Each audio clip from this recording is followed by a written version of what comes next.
Boa tarde, meus amigos. Estamos aqui com um dia ensolarado e o nosso sistema aqui com a bomba d'água de um cavalo ejetora funcionando e uma máquina de lavar roupa que está no mesmo sistema agora, utilizando energia solar. Você pode observar que nós temos aqui agora 37 amperes, 37, 38 amperes saindo das placas, nosso banco de baterias.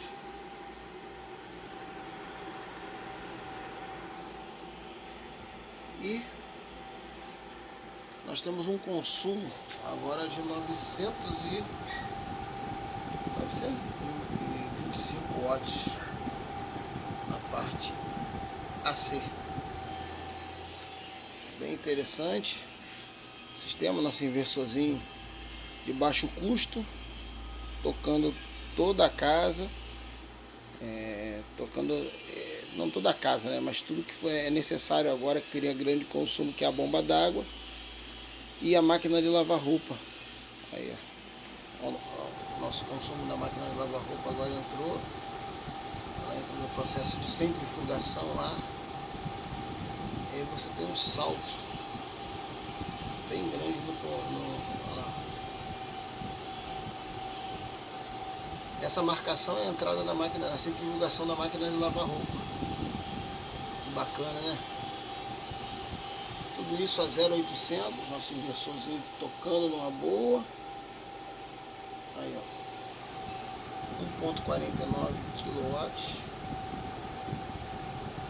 48 kW, isso é a bomba d'água e a máquina de lavar roupa em conjunto. 37 amperes, 64 amperes sendo consumido dos nossos painéis e do nosso banco de bateria. Dá uma riadinha na bateria, vocês podem ver. Olha o consumo aí.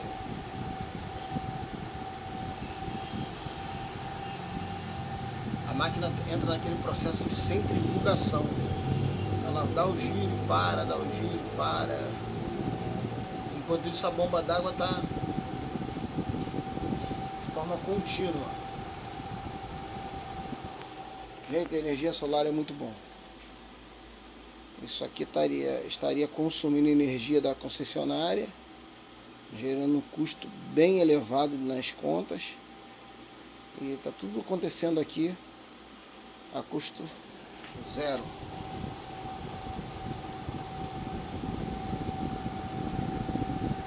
Esse é o consumo.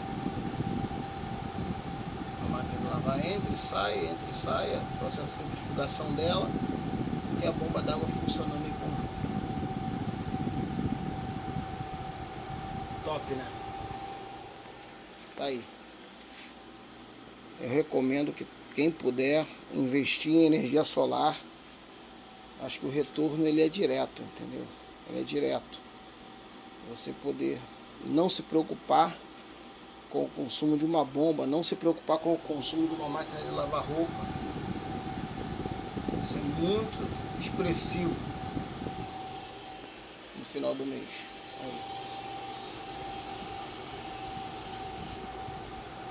Muito top. Valeu, galera. Um abraço, boa tarde aí a todos. E vamos lá, vamos usar a energia do sol, que essa é a energia que o Papai do Céu nos deu, para que nós viéssemos a consumir sem ficar sendo roubado.